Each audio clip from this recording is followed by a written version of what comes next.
Hello, everyone. This is the second of Workwear's quarterly AMA episodes, sponsored by Bezel. Bezel is the trusted marketplace to browse and sell luxury watches with full authentication on every transaction, meaning each listing is reviewed, and when sold, every watch is verified in-house. In other words, if you're a buyer or a seller, you get a real human to help you. Shipments are insured, tracking is provided, every step is carefully considered. To assist you in the process, the platform brings together verified listings, high-quality imagery, and expert reviews so users know exactly what they're getting. No uncertainty, no guesswork. It's a straightforward approach to watch collecting, all in one place. Explore more at getbezel.com. That's GETBEZEL.com. Thanks to Bezel for supporting the show. And now, we'll begin. Hey, Derek. Hey, Peter. How you doing? Doing pretty well.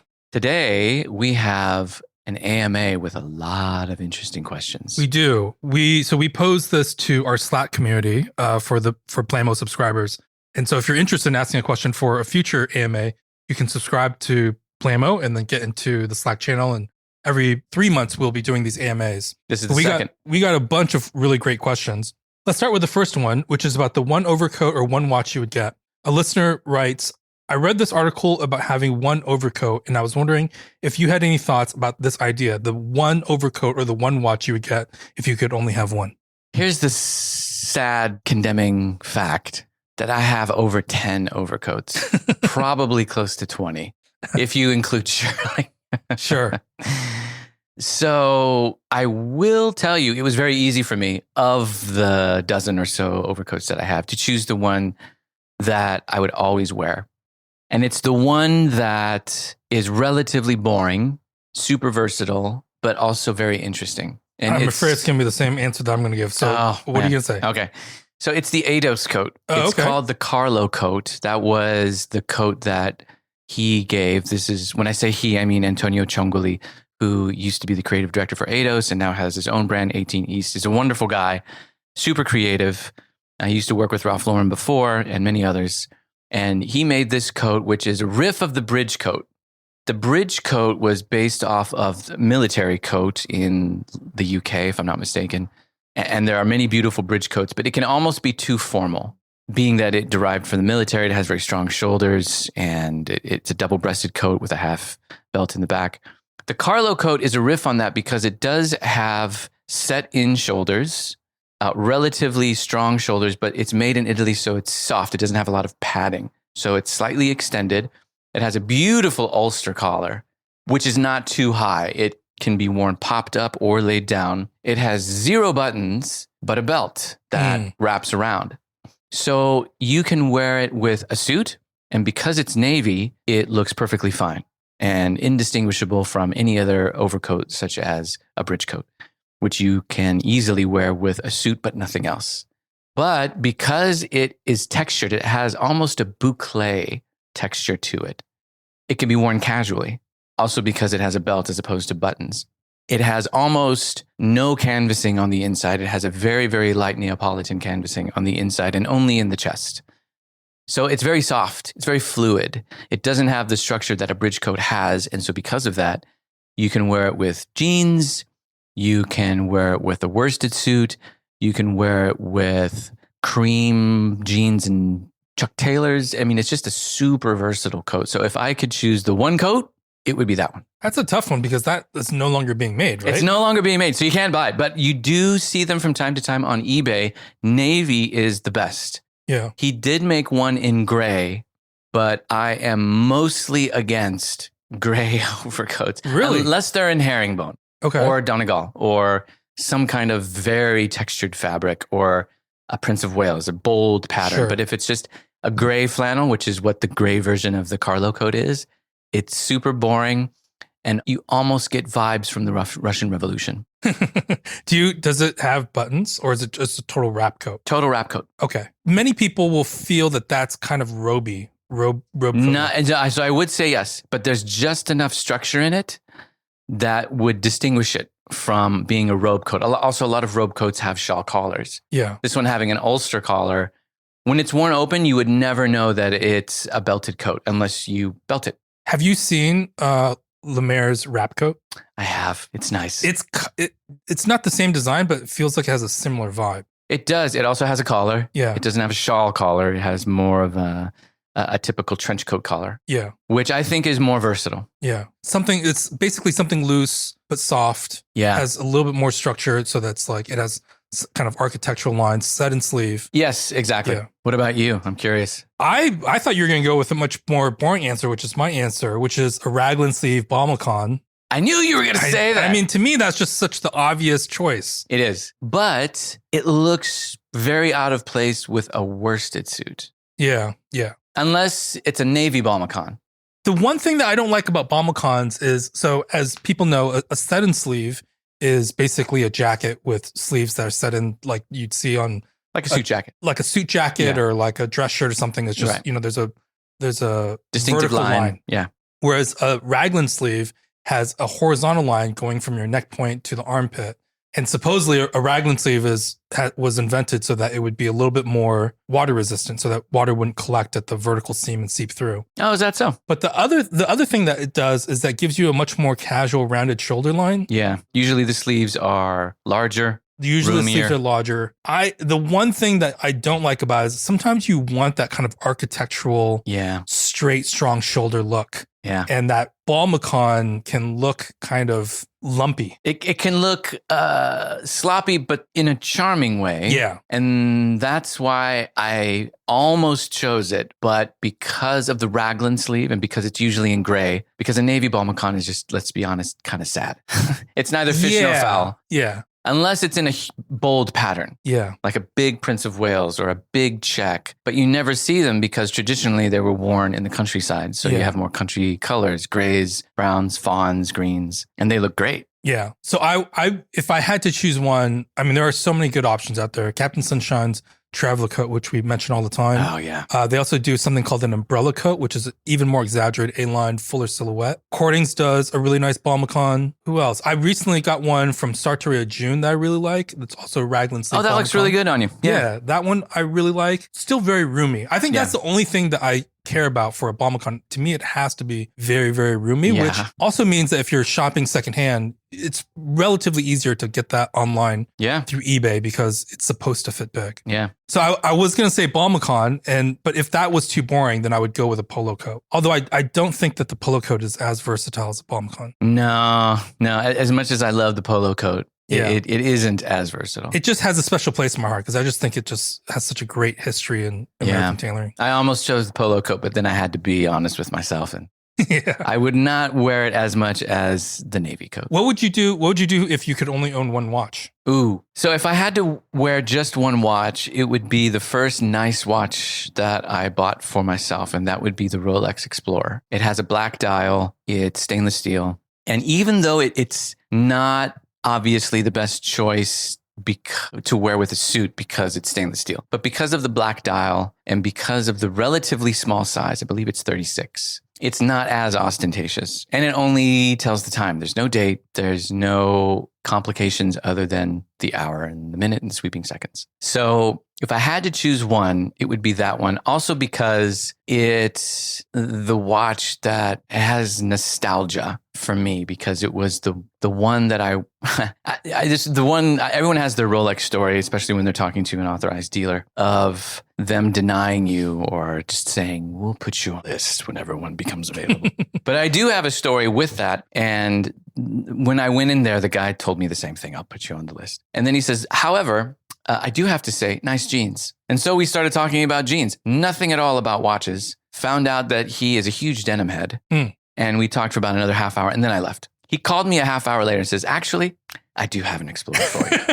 I'm like, I knew it. You guys just playing games with me, man. But I went back, I bought it, and it's nice. I have worn it with a suit. It's obviously not my first choice. If I were forced to wear it with a suit, then I would. It's hard to choose a one watch, but that's the one I would choose. Partly for nostalgia because it was my first major purchase, and partly because it is relatively versatile. Obviously, I wouldn't wear it with a tuxedo, but it would be the one that I would choose. It's probably the wrong choice, though. No, I mean that's the difficult thing about this question is I feel it is really useful to have at least two watches, one casual and one dress. Yeah. But if I had to stick to one, and mine is a very uninspired answer, but it'd be the Rolex Datejust. It's a 1601 that my dad gave me. He bought it in the 1960s. Had it with him, his whole life, and then he gave it to me one day for my birthday. And it's easily the most important thing that I own. And I do think that the Rolex Datejust, especially with the fluted bezel, not the smooth bezel, but the fluted bezel. That's a classy watch. That on a Jubilee bracelet, I think it can be dressy. It can't. It's not my ideal watch for a suit, but I think, like nowadays when you see people wearing like chunky Tag Heuers with a suit, it's at least a little bit dressier than that. Really natural with casual tailoring, really natural with sport coats. And in my head, I have an easier time wrapping my head around a dressier watch with a casual outfit than I do with a very casual watch with a dressy outfit. Same. Like if I see someone with a Patek dress watch and jeans, I'm like, hey, nice watch. Yeah. No big deal. But or a Cartier with jeans and a t-shirt, no big deal. It looks great. But if I see, if I see a Daytona in turquoise and gold, then I'm going to be like, bro, There's something very elegant about dress watch with casual wear, whereas when you're wearing like a really big, chunky Tag Heuer sports watch with tailored clothing, I just feel like it's painting like a mustache on the Mona Lisa or something. Yeah. It's just very, like, it was this really beautiful outfit, and then this like chunky, big sports watch, which doesn't sit right with me. What's the next question? So another listener writes, I'm in my 50s and sometimes I get dressed and think, I like what I'm wearing, but I think maybe it looks bad because there's an old guy's face at the top of my neck. Obviously, there's a load of nonsense online telling people what to wear in their 30s, 40s, 50s. But to what extent do Peter and Derek think anyone should let age influence what they wear? That is a good question. However, I think a lot of the distress is self-inflicted when it comes to dressing for your age. In fact, I would go so far as to say that the older you are, the more you can get away with things. I absolutely agree. Thank you. Absolutely agree. Because you have more leeway as you get older. Yeah. Because when you're a young man, there's like so much crazy social pressure. Like you think of high school. Yeah. If you did not conform, like there could be violence. Right. You know what I'm saying? Like unless you're in like a biker gang, there's no violence when you're 30s, 40s, 50s, 60s. You know what I'm saying? You may get a couple comments. You get a little light ribbon. You know, that's not a big deal. Little jab. And I just think when you're an older man, like it's just you have fewer social pressures. Yeah. I think you can wear whatever you want, especially as you get older. And I think it's to that point, some of the best designers recognize that older people can get away with some pretty crazy things. They'll put 50-year-olds, 60-year-olds, 70-year-olds on the catwalk and in their campaigns. Tom Ford, very recently, Ralph Lauren, Old Joe, that's a random Japanese company, but they continuously have the same 70-year-old geezer, and he looks great. Yeah. He looks so good. I think when young people try things, they base it on viscera. Like, I like that. Yeah. Without giving any context or without placing it with something that seems to slide naturally with it. Whereas as you get older, you have years of experience, which, guys, you still have that viscera, but that viscera is tempered with knowledge and experience. And so you can get really excited about an article of clothing, but you'll think, well, do I have anything in my closet that works with that? If not, what kind of outfit would make that coherent? But I think a lot of the distress is based off of maybe how we were treated when we were kids. I mean, I think of stylish older men. I think of Luciano Barbera. Yeah. I think of, Bruce Boyer. I think of Monty Don. I think of Rick Owens, Yoji Yamamoto. I think of Mark Gonzalez, who's a skater. That set of guys ranges everywhere from, like traditional suit and tie to workwear to avant-garde to skater clothes. And I think they all look great. And it's because they've all found their identity and they feel confident in who they are and they dress as that kind of character. The one thing I will note is that Eddie Huang recently did a clip, I think for a podcast, where he said, as you get older, you do want to dress, as he put it, in a more sartorial manner. I hate the term sartorial so much.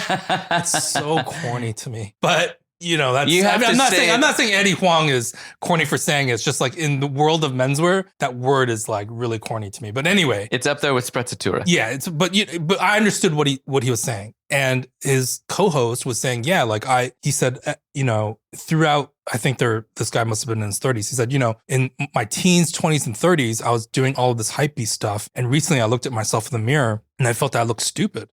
And I think I saw that clip. I think it's fine to wear hypebeast stuff into your 60s and 70s, but I do understand the idea that as you get older, you change and your self-conception change. Yeah. Or broadens. Yeah. And I don't think of myself the same way as I did in my 20s or teens. Same. I've grown as a person. Yeah. So as you develop and change, I think it's fine for your wardrobe to also evolve. And as it gets deeper and more complex, you can express different sides of yourself. Yeah. I just don't think that if you are older, you necessarily have to dress a certain way, with the small understanding that I do think that tailoring lends a very unique silhouette that's useful as you get older as a man. Because your shape changes. Your shape changes. You get, a little thicker, a little rounder. Your shoulders are a little bit more slumped. Yeah. There is something really, really, if you haven't experienced it, go to a Ralph Lauren flagship and just try on a suit, and you will just notice that your body looks different under that architectural structure. Mm-hmm. But if you don't want to wear that and you want to wear whatever skate tee, Mark Gonzalez, I think, looks super stylish, and he dresses like a 16-year-old skater. Mark Babizin. Yeah, looks great. Exactly. Lots of people, I just don't think there's one identity that you have to adopt as you get older, essentially. Yeah. And dress is essentially about identity. Same. Let's get to the next question. One person writes, two people have questions on following and breaking menswear rules. There are many blueprints and guides on how to dress stylishly. This week, I came across the concept of the 3 C's, which is comfort, confidence, and creativity. The always add a layer idea, and the 3 adjectives posted here recently. Is there a mental model that you follow, or do you only look at time, place, and occasion? Another person writes, what is one menswear rule you used to believe strongly in, but you've since changed your mind about over time? Well, I think the guides are good, and you can incorporate them into how you dress or how you think about what you will wear for that day. But for me personally, I always think time, place, and occasion, and archetypes. Those are the 2 things that guide me. Yes. So I think time, place, occasion. I'm going to work. Well, I'm not going to wear a suit for a 5-minute drive to work, and then I'll have to change it to my my fire-resistant clothes. Or I think, I'm going out on a date. So what would look nice on a date? What would complement what she's wearing? Or I'm going to the museum. Would sneakers fit there? Or maybe loafers would be better. I'm going on vacation. All these kinds of things. And then when I think of how I want to dress, I think of archetypes. So I feel Western. I feel, what kind of Western? Am I thinking Santa Fe Western? Am I thinking LA Noir? Am I thinking Texas?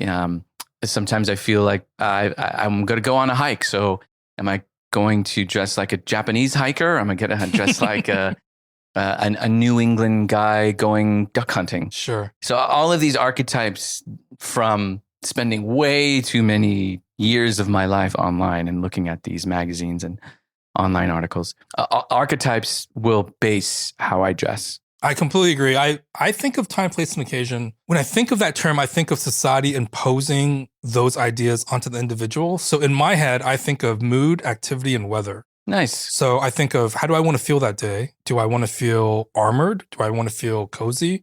And then the activity, what am I doing that day? Am I going to meet somebody? Am I presenting something? Am I just, going to a cafe? Am I running errands? And then, of course, the weather. Is it very warm? Is it, very hot? As much as you would like that Teddy overcoat, right? You may not like it in 70 degrees. Right. I don't think I have any other mental models. The only other mental model that I have that I can think of is that for tailored outfits, whenever a tailored jacket's involved, I think it's useful to have, in my head anyway, in the outfit, texture or pattern, 1 or 2 textures or patterns in the outfit. So if it's a very plain, like let's say if it's like a navy worsted suit, like let's say a navy sport coat, a solid navy sport coat with solid gray trousers, instead of just doing a light blue shirt, I think the outfit looks a little better if it's a striped white and light blue shirt. Yeah. Or instead of just if you're going to do a light blue shirt solid, then maybe a textured sport coat. Like a Moccolino or flannel. Something where you have at least 1 or 2 patterns or textures in the outfit. To me, that looks a little bit better. Yeah. I never think of it, but because I always default to that. Yeah. I think, what will make this interesting? Well, if it's just, is it the silhouette? Right. Is it the texture? Is it the color? Those are the things that will make it stand out as being something otherwise boring. Is there a menswear rule that you've used to believe in that, but you've since let go of? I do have one. I'm sure many will spring to mind later, but the first one that came to mind is thinking of someone as a poser because they are not what they dress to be. I used to be really hardcore about that. And this could be because of my upbringing. When I was a kid, all of my brothers and I were skaters, but they were the really professional skaters that would go on ramps and do crazy tricks and practically throw themselves off of the side of a building to do a trick. And I admired that, but I would never do it because I was afraid of breaking a bone, smashing my face or something. And so they would call me poser all the time. Like, you're not a real skater. And I would just go in my room and cry.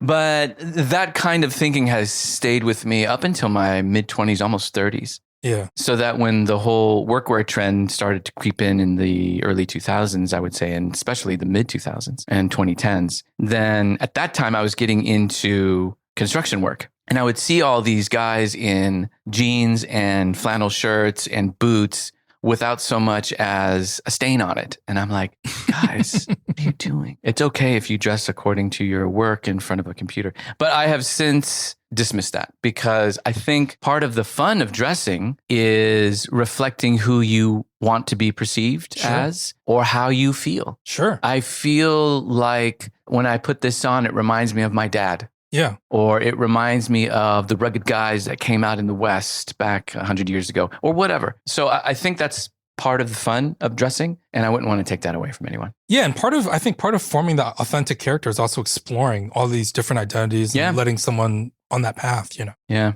What about you?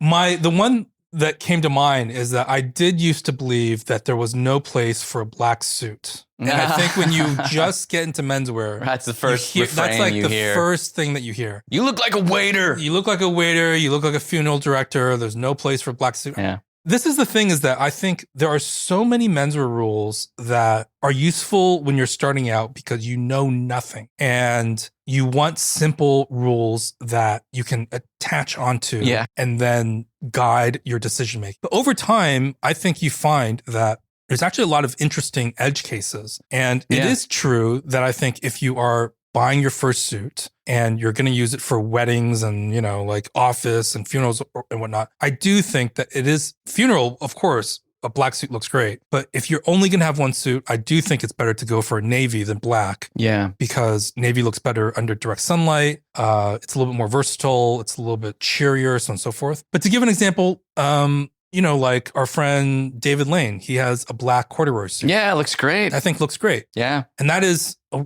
total contradiction in ideas, right? There's the formality of black and there's the casual nature of corduroy. You have a black Western suit from Nina that I think looks really great. I also think you can do like, you know, like a very strong shouldered, like a husband styled suit in black with a cream silk shirt. Yeah, that would and look great. Side zip boots. And that would be a great going out suit. Yeah. And so I think when you're just starting off and you're hearing all of these rules, I'm not like against rules. I just think that as you develop your knowledge or appreciation for all of the different aesthetics that are out there, you may find that sometimes the rules are overly simplistic. Another one that comes to mind. There's no nuance. Yeah, Another one that comes to mind is the idea that you should never have a white undershirt show underneath a dress shirt. Right. Which I think is true if you want to dress like an Ivy style professor. Yeah. Right? Like that's just not the look. Right.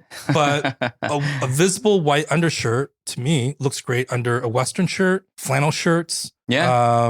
With workwear in general. Workwear, chambray shirt. Yeah. Because that is the look. That's how my dad dressed. That's just like part of the look. It's been that way in culture for over almost 100 years. Yeah, exactly. So I think as you kind of learn more about other aesthetics, being open-minded to saying, well, my understanding of that rule is only contextual to a specific area of style. Yeah. And does not apply to everyone else. Okay, next question. So the next question is, we have two questions actually about fabrics. Okay. One listener writes, I'd like to know what are the best resources for understanding fabrics and weaves. I had a suit recently made from J Muser and have one in the works with Ice Arti Italiani. And while I have a general understanding of the characteristics of some of the more common fabrics, my knowledge ends quickly when it gets to things such as fresco. Do you have books or recommended resources for these? So, me personally, the best advice that I could give is just go to the unfunded liabilities thread on Style Forum. That, for me, that was and still is a huge amount of research from people who have had many bespoke garments made. They've dealt with different tailors. They've had different fabrics. As far as books go, are there any books? There are. There are. Okay. Tell me. To me, I agree. I would go to unfunded liabilities thread on Style Forum and then search within the thread for the fabrics. Like you could search whatever, shark skin or fresco or whatever's the term that you're searching for. The other really good resource, but is really expensive, is Apparel Arts. I mean, commonly it was just like part of their editorial work would be talking about fabrics. Yeah, they would have like full-size pages of outfits, and then they would have actual swatches of the fabrics that they were drawing. So if you are in New York, you can get access to, I think, every single issue of Apparel Arts over at the Fashion Institute of Technology. Their library. You really? Yes. Wow, their I was library just there. has all of the Apparel Arts. No way. If you do not have access to that, you can buy Apparel Arts issues independently. Apparel Arts, for those who don't know, is the 1930s trade publication. It was the precursor to Esquire, right? It's precursor to Esquire. It was a trade publication sent to clothiers and tailors to tell them how to dress their clients, but then later on became the consumer-facing Esquire. Now, if you're in New York City, you can get access to them at the Fit library. You can sometimes find issues online on eBay, but they're very expensive. And I'm not totally convinced that unless like you write about menswear for a profession, that it's necessarily worth the expense. Right. There is a trilogy. It's like a set of 3 books that contains the best of Apparel Arts that you can sometimes find for a couple $100. Really? Wow. If that is too expensive, then there's something called Textilepedia, which is a very intro beginner friendly book on textiles. It'll tell you about like really basic stuff like corduroy to variants like Bedford cord to rayon or whatever it is that you're looking for. That's Textilepedia. Okay. We'll have a link in the show notes. If you want to get even deeper, there's something called the Fairchild's Dictionary of Textiles. I sometimes rely on that when I'm trying to explain a fabric or a weave. I'll go into the Fairchild's Dictionary of Textiles. The only thing is that the Fairchild's Dictionary of Textiles can get pretty technical. And my feeling is that if you're just a consumer of clothes and you're not writing about clothes for a living, I sort of feel you don't really need to know all that about fabrics. It's too much information. It's too much information. Like it can be fun as a hobby. Yeah. But if you're going to a tailor, I would go with some things in mind. What are you going to use the garment for? Yeah. When are you going to use it? Is it a evening garment? Is it an afternoon garment? Is Summer, winter? Summer, winter. Is it for business? Is it for pleasure? Right. Are you traveling? Have these use cases in mind, and then tell your tailor what you're looking to get, what you're trying to do. I'm going to a summer wedding. I'm going to present at a conference in Japan or whatever it is. Yeah. Then the tailor can recommend you the appropriate fabrics. Right. Do you run hot? Do you run cold? Yeah. I mean, part of the idea is that you're hiring this person for their expertise. You shouldn't have to do all of the fabric research. The next question has to do with synthetic fibers. Derek recently tweeted about synthetic fabrics. Can he elaborate his views on the topic? That's a nuanced subject. It's very nuanced. Because you can't just say synthetic's bad. I personally don't think you can. So some of my feelings on this is that I just think people should be careful into falling into the idea that natural stuff is necessarily good and non-natural stuff is necessarily bad. Every single thing that you consume in clothing is going to have some environmental impact. Right. It's gonna cotton takes tremendous amount of water. Yeah. Wool can contribute to global warming. The production of leather can pollute, surrounding waterways. Like over the years, as I've written about the environmental impact of certain things, I've found that, like pure cashmere garments are contributing to the desertification of Mongolia. Yeah. The production of blue jeans is polluting the waterways in China. The central problem is that we often just consume way too much. Yeah. And I say this as a podcast. It's obviously around consumption.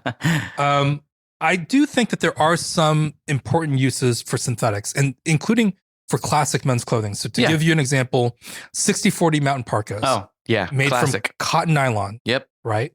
The Eddie Bauer Karakoram parka, the shell is synthetic. Yeah. If you like, and we've said this on other pods, if you like cotton tailoring, but you're used to the feel of wool, adding a little bit of elastane to cotton can give you some of that spring back quality that you find in wool. Yep. In Ishman, their linen sweaters contain a very, very small touch of elastane. And that's what makes their linen sweaters behave more like wool than the super limp linen sweaters that you find everywhere else. Yeah. Another example, any kind of high-end tailoring will include a Bemberg lining, and that's rayon. Yeah. Rayon is basically wood that has been smashed into like a slurry and then extruded into fibers. It's considered a semi-synthetic. Yeah. The socks, any kind of high-end socks that you wear will contain probably like 20% nylon. Yeah. All of these basically demonstrate that synthetics often have some kind of functional property. So to give an example, polyester is like the poster child of fabrics that you want to avoid. But polyester adds color fastness, it adds weather resistance, stain resistance. For some garments like, work pants or things that you have to wash easily, sometimes, polyester will be blended in to make it more durable. Exercise gear, like any kind of exercise gear that you have when you're like thinking of like Nike dry fit tees, it's because many of those synthetic fibers like polyester and nylon are hydrophobic. They'll wick moisture away from your skin, allowing it to easily evaporate so you can regulate temperature and feel drier as you're exercising. So my general feeling is that you should think primarily first of what am I using the garment for? How do I intend to wear it? What is my use case? Am I going out hiking? Am I going out, rock climbing? Am I just walking from my garage to, my car door? And then think of what are some useful clothes that will make you feel and look good in that kind of activity. Yeah, I agree 100%. Some garments that use synthetics are purpose built for certain tasks, for certain environments. I think of my work garments have quite a bit of polyester in them. That's because they're easy wash. Right. It also helps make them fire resistant. And when an arc flash happens, pure cotton is just going to light right up. Right. So is pure polyester. So you do have to do a little bit of a blend and have some other synthetic ingredients in there in order to make it flame resistant. But be honest with yourself. Is that the reason why you're buying it? Is that the reason why the manufacturer has used polyester? Or are they just trying to be cheap? Yeah. It gets back into that issue of the black suits thing. There is something contextual. If you're trying to dress like an Ivy League professor, chances are you probably don't have much use for a black suit. But there are all these edge cases. And I think the same is true for synthetic fibers. I think of certain brands, Nike, Nike ACG is almost completely, like synthetic fibers. Yeah. Issey Miyake's Pleats Please, all polyester. Engineer Garments has included some like nylon, polyester, even acrylic blends to achieve a certain texture in their knits. Yeah. We'll have links in the show notes showing these kind of garments. Yeah, a lot of overcoat fabric from high-end garment makers will include polyester specifically for texture. Yeah, my general feeling is that on a basic level, if we agree that real sustainability is about durability and long-term use, then we have to address whether certain materials are better at certain situations and purchase things with that in mind of the most sustainable thing that you can do is buy something, use it until you need to repair it, and then continue using it. Yeah. Right. And that to me is like, I think of this conversation I had with Agesh over at Stofa years ago about all these sustainability kind of programs that we were seeing pop up. And he was saying that a lot of the sustainability discussions offload all of the work onto the producer. And the producer does have a responsibility to produce things sustainably. But there's also the consumer end. And he said, what am I supposed to do if someone goes into a Stofa boutique and says, oh, I'm so excited, I'm going to buy like everything. You can't politely say, maybe you shouldn't buy everything. Like maybe you should just figure out one or two things and then see if it works for you. And then you can come back and they'll still be close here. Yeah. So that's not a polite thing to say to a customer. A lot of the responsibility, is on the producer, of course, to make sure that things are done sustainably. But if the consumer does nothing but use a garment once or twice and then has a throwaway mentality, I'm not into this, or it's not in season anymore, it's not in style, and then just put it in the dumpster and landfill, well then who bears the more responsibility? I think like cheap kind of chintzy t-shirts with like memes on them, I think that's less sustainable than Patagonia using like some nylon polyester shell for weather resistance. Like if you're buying a shirt that says fish fear me and women love me or whatever that phrase is, and you're going to wear that a couple times and it's just going to be in the trash, that's actually worse for the environment than buying a Patagonia shell that serves a function that you'll use forever. Yeah. So that's my general feeling of synthetics. Okay, wait a second. Look, sometimes I gotta hit that pause button in here to tell you something. As you know, I've been collecting watches for 15 plus years now, even more than I've been doing this podcast. I got Mickey Mouse watches, I got Snoopy, I even got some heavy hitters in there, including my prize Seikos. And you're like, Jeremy, I know, but I'm always nervous about buying watches. It's kind of weird out there on the internet. Well, that's why your boy uses Bezel. Bezel is an incredible, trusted marketplace to find and buy your next dream watch, or even that new daily driver. They even have their own auctions, all backed and vetted by their incredible team of authenticators and experts. By the way, they're real people. It's not some tacky AI. That's super easy. You can contact their concierge team and say, hey, I'm looking for this or I'm looking for that, and they'll find it for you. And next thing you know, you'll receive that perfect watch. You can rest easy knowing it's authentic, correct, and now in the perfect spot on your wrist. So if you're looking for a new Speedmaster, Datejust, or you just want something fun and weird, visit getbezel.com and find your next watch at getbezel.com. Wait, what? Oh, you already did this? Oh, you just want to make sure that your new toy now stays safe. Look, I get it, because now Bezel offers insurance for your collection, even if you didn't purchase from them. So find it, buy it, or bid on your next watch at getbezel.com and insure it while you're at it at getbezel.com.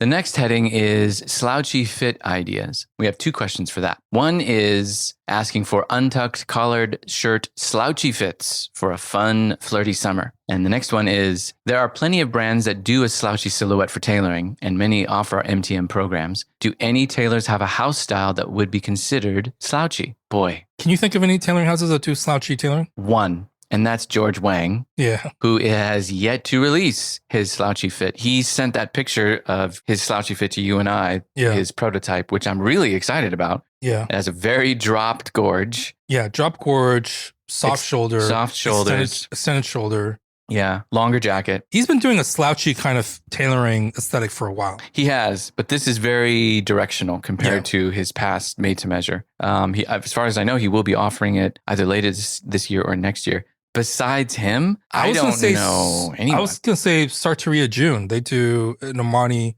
inspired jacket called the Geo jacket. That's right. Which has a dropped gorge, dropped buttoning point. Yoji Yamamoto is super slouchy, but you're into a territory that is so slouchy that it's not really classic menswear at that point. That's more avant-garde than classic menswear. It is very slouchy. Yeah. Those are the only ones that I can think of. I would imagine that if you give it some time, then the made-to-measure houses, either those that are part of a brand, such as Todd Snyder or Ralph Lauren, or those that will travel to certain cities, will probably offer that.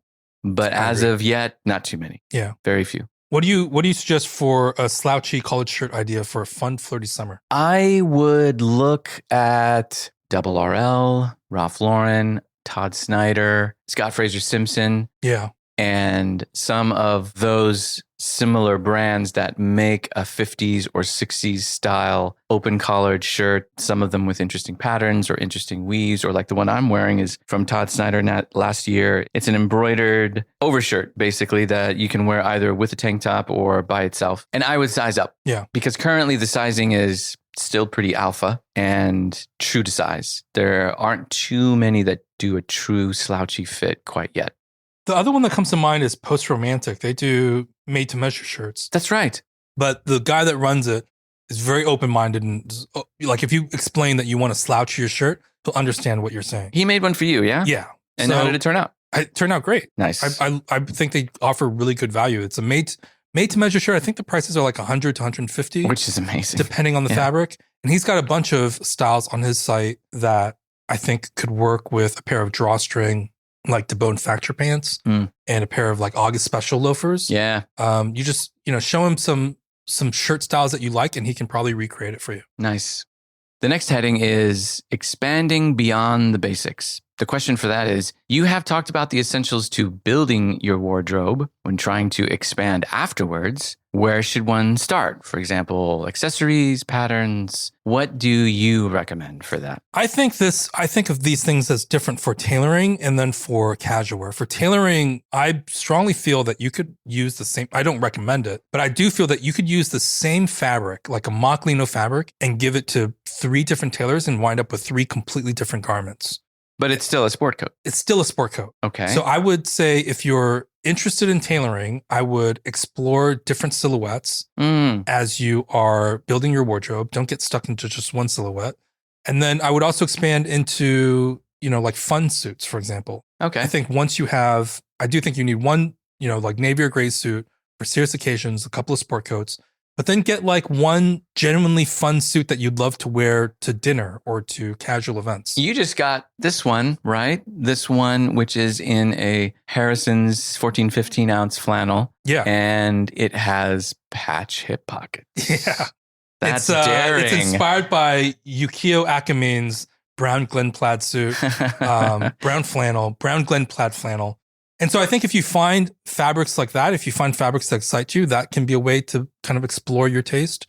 Maybe you find that you really like a hard shoulder, or you like a really soft shoulder, or you like kind of, more Western style fit or whatever. And then for casual wear, I would say when I think of building a very basic wardrobe for casual wear, I think of, like straight fit blue jeans. I think of a pair vintage of boots. fit, khakis maybe. Yeah, chinos. I think of like a gray sweatshirt, some Oxford button downs. But once you start to expand, I would try different aesthetic categories. So I would try workwear, Japanese, offbeat Japanese workwear. I would try maybe something preppy. Maybe you can get like a Madras shirt. Yeah. And try that with your raw denim jeans or your chinos. Or a popover instead of a button down all the way. Yeah. Going crazy. So I would say explore different aesthetic categories. With tailoring, in my head, it's more about exploring different silhouettes. I agree. And I cuts. think that is so fun because depending on where you lived or your profession, time was you were pretty much stuck to one silhouette. Yeah. Whereas now people wear a suit mostly for fun. Right. So think of, how will I wear this? Am I going to give a dissertation? Well, then I want to dress in something a little more formal that people will command attention and view me seriously. Yeah. But tonight I'm going to go to the club, so I want to have a fun suit. Right. And I feel like dressing like Iggy Pop or David Bowie or whatever.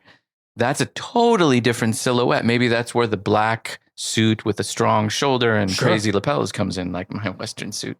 Yeah. Or if you're going to wear it to dinner or a date, well, maybe something that's a little more approachable. What would you recommend someone to experiment with? I agree when it comes to tailoring clothing. If you're willing to expand into different avenues of where you can wear the suit, that's a good idea to start, to go beyond the basics of just a navy or a charcoal gray suit. So you can go with fun fabrics. You can go with fun colors. For example, if you're going to go on vacation and you find you're going to be wearing a suit during the day, then maybe think of a cream suit in a linen or a mid-blue suit, which I just got.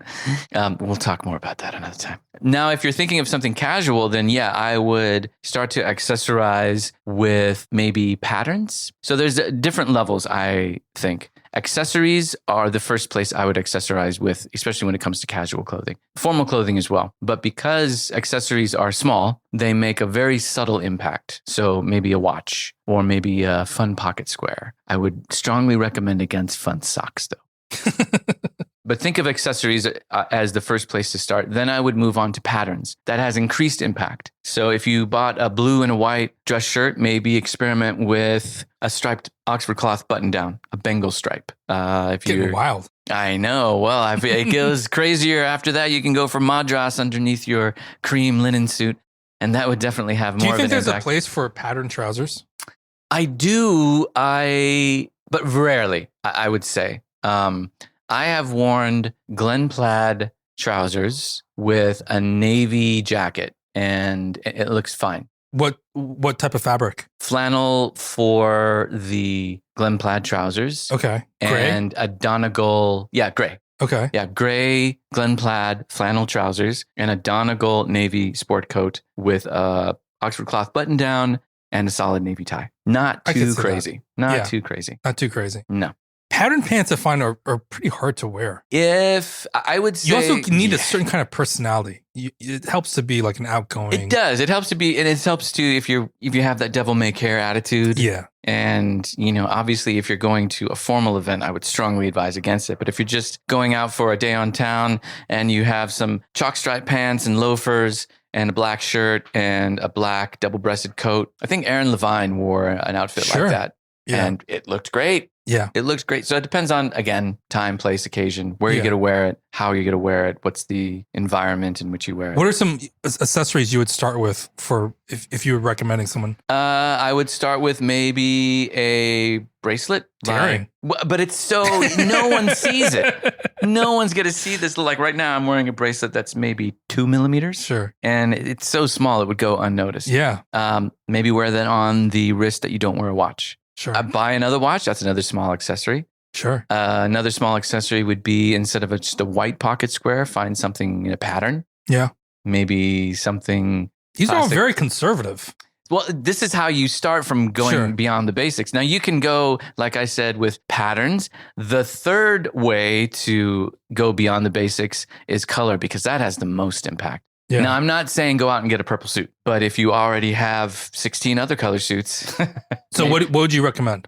I would recommend, for example, if you have a gray suit and you have a navy suit and you have a navy sport coat, maybe think about, if you're conservative, a gray suit in a pattern like Glen Plaid. Or if you feel a little more daring, chalk stripe. Sure. If you feel more daring still, then get something in a color that you would not normally wear, like a lighter color. It could be mid blue. It could be cream. I mean, I have a suit in a pistachio. I think certain olives work really well. Olive is great. As long as, I think it's easier to wear olive when it's a little bit grayer.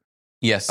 Versus like a bright kind of saturated green. Yeah, think of like a drab olive green. Yes. Yeah, I think that you just had a linen suit made in a very muted but light muted. Yeah, almost a sage. I think when you get into very muted greens, those are easy to wear in tailoring. Browns, of course. Browns, mid brown, tan, cream. Mm-hmm. Yeah, that's a great way to go into color without getting too crazy. I've also seen Alex Chevetovich wear a pink corduroy suit. That looked great. It looked really good. I do think that if you are experimenting with pink corduroy suits, you do not need advice from me on how to Then you have reached then you've reached level 10. Yeah. You are a free bird. Yeah. Don't let anything stop you. Yeah. Another question is about classic menswear casual jackets. What are your opinions on the more casual blazers and chore coats replacing or coexisting alongside more tailored clothing? Specifically, I'm thinking about picking up a Goodman jacket from the Anthology or a plage jacket from LEJ to use as a finishing layer. I think those are great. I think those both are really good. Yeah, I think not only are they more affordable, possibly because of the fabric, but more likely because there's no interlining or canvassing. They're a great way to signal both to yourself and to others, I want to dress nice, but I'm feeling a little more casual. I'm feeling a little more approachable. I don't need to project this feeling of power, but I still want to look dressed up. Yeah. I think they're great jackets. 100 Hands makes what they call a traveling jacket, which is wonderful. There's one from Buck Mason, which they call the chore coat, but it's basically just an unlined 4-button jacket that they have in a really interesting wool felt. That's a great way to have a casual jacket if you feel like wearing something a little less formal than sport. Yeah, I have a very difficult time with this category because I think a couple of things. One is that when classic menswear brands venture into this territory, sometimes I find that they tailor things too precisely. Yeah. And so then when you put on the casual jacket, it's like... It defeats the purpose. You just don't look casual anymore. Yeah. Because everything fits so like shoulder seams right on your shoulder bone, and like everything's so perfectly tailored that it just doesn't look relaxed and cool. Yeah. The other thing is that I think there sometimes is a problem with these jackets in that they lack all kind of structure that would be in a tailored jacket. So sometimes they're not very flattering. Yeah. They're just kind of like an overshirt. Which I'm okay with. Which is okay, but you know, sometimes it just doesn't. If it looks too much like a sport coat but doesn't have the structure of a sport coat, then it looks a little sad. It's a very difficult space. The other reason why I find this category difficult is that oftentimes people are trying to invent completely new styles, and therefore they lack the history that makes them compelling. They're made in a vacuum. And then it's like, this makes sense if we thought of this as like part of a dialectical, philosophical discussion. Right. But there is no like story that makes me want to wear this thing. Yeah. So I think those are some issues. Sartoria June does a Tiba jacket that does not look like the gentleman's Tiba. Yeah. It's a little bit more modern, more slouchy. A little bit more really slouchy. Nice. Doesn't fit too cleanly. Has a little bit more structure than the Buck Mason felted jacket. Yes. Because it's made from a double face cloth. It doesn't have any shoulder padding or canvassing, but because it's made from a thicker, slightly stiffer double face fabric, it has its own inherent structure. From what I remember about that jacket, because I really liked it on you, it has a fuller sleeve head. Yes. As opposed to, I would say, 99% of all, both tailored and casual jackets, the sleeve head is almost cut straight down. And that looks good on a British jacket, for example. Yeah. But on most jackets, especially more casual jackets, you need to have, or you would benefit greatly from having a lot of room in the sleeve head that makes it not only extend your shoulder a little bit, but it also gives you a little bit more of a relaxed look. Yeah. So I would say both the Anthology and LEJ are good starting places for searching for these kind of jackets. Maybe Berg might have something. Valsterino makes their Valsterino in things other than suede. Yeah. And that's a great casual jacket to start. So I would say when you're trying these things out, I would keep those things in mind, is that don't get too hung up on the preciseness of the fit, because it actually looks better when it's casual. A little imprecise. Yeah. The next topic is about value brands, and there are several questions under there. Let's start with the first one. How do you think about the relationship between a brand's value proposition and its size or market positioning? For example, as a brand grows, it can harness economies of scale and lower production costs, but there are also new costs for marketing, brick and mortar stores, etc. As a brand like Brut Archives, for example, rapidly expands, to what extent is it justified to expect a decrease in quality for price? The second question is, would love to hear thoughts on the growth of middle market brands. I feel like Brut and Manresa both are kind of darlings of the menswear scene at a reasonable price point, but are pursuing seemingly opposite strategies. Brut's storytelling seems more design and vibe focused. Manresa seems more focused on their manufacturing provenance. Well, when it comes to brands' value proposition, I am very willing to pay for a brand to style their clothes. So Brut Archives, for example, does a phenomenal job on styling their clothes. Everyone who works at the place wears their clothes and wears them in such a great way. Yeah. That gives me inspiration. Okay, now I know what to wear with that. If I just see the article by itself on a flat lay, it's hard for me to picture it in my closet or as part of my wardrobe. So as they grow and they have brick and mortar stores and more emphasis is given on styling and making sure that the brick and mortar store stays relevant and operational, then I'm willing to pay a little bit more for that. I definitely think there's something to be said about the size of the company and the value it can deliver. To give an example, Ralph Lauren is a massive company. And I think the Polo Ralph Lauren brand actually delivers a ton of value for what they charge because they do so much internal testing and fabric development. They do. And pattern making and detailing. It is... And they produce tons of content.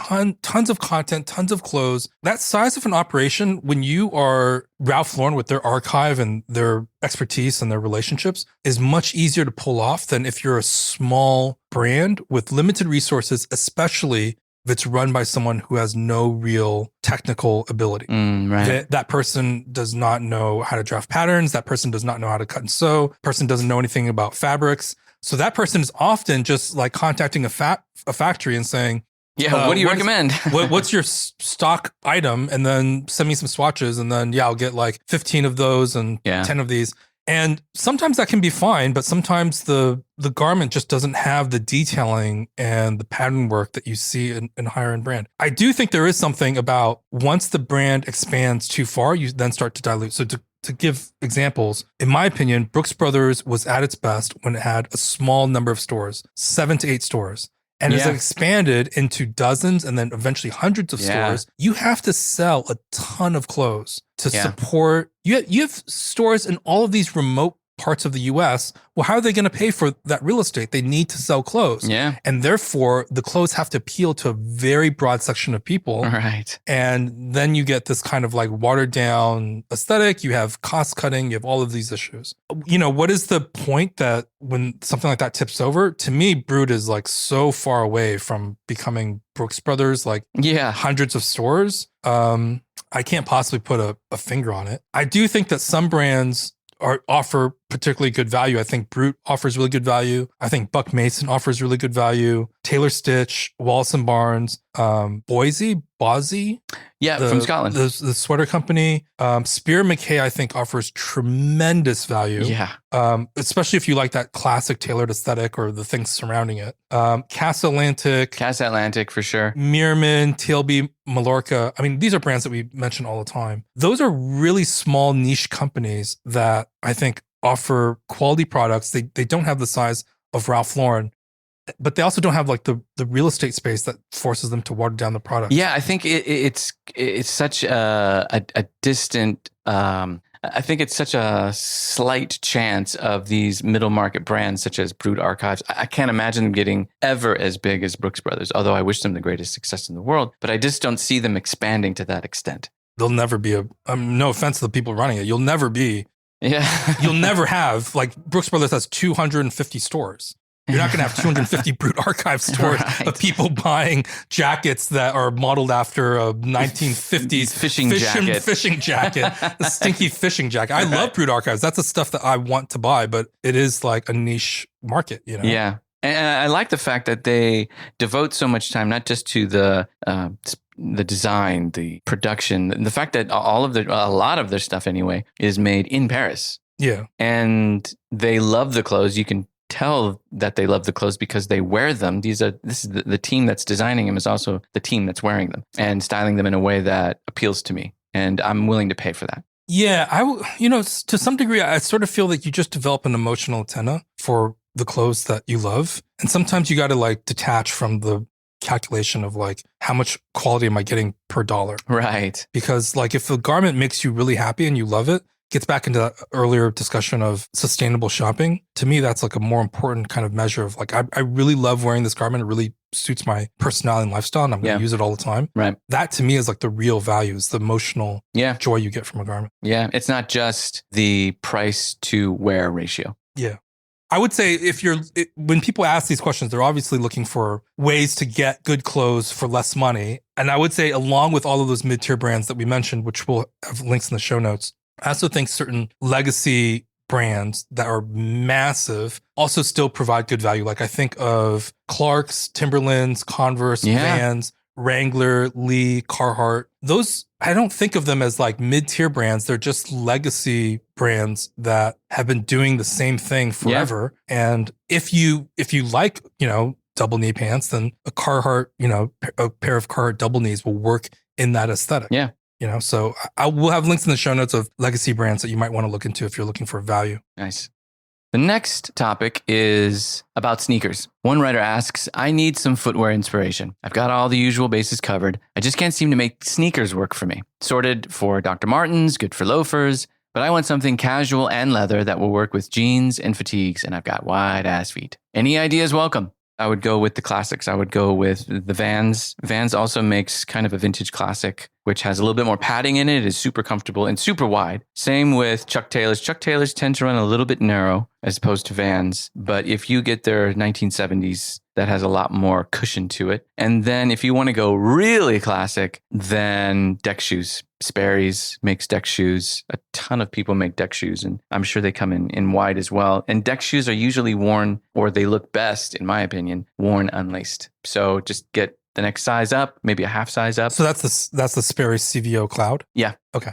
What have you got? Mine is super obvious. German Army trainers. Oh, yeah. If money's no object, I still think Margiela makes the best looking pair. They run a little narrow, don't they? You have a pair. I have a pair. I mean, I only tried them on once and I found them to be narrow. I guess I found them to be, I guess it depends on how wide his feet are. Yeah. That is true. I do feel that German Army trainers look really, it's just such a classic sneaker for jeans and fatigues. Margiela has ones with all sorts of like funky paint splatters and duct tape. And I love all of their designs, but if you want the most versatile, it's the white version with the gray stripes. Yeah. Reproduction of Found is a lot more affordable. Like $60, right? No, Reproduction of Found is like $200. Oh, okay. And Universal. But you can get vintage Gats for like $80. So Margiela is, I think, really great. I love the ones that I bought. The prices have gone even higher than what they were before, but I think you can sometimes get them for like, if you shop sales and secondhand, you can sometimes get them for like $300-400, but brand new, they're super expensive. But if you wanted something more affordable, Universal Surplus does repros that I think are like $200.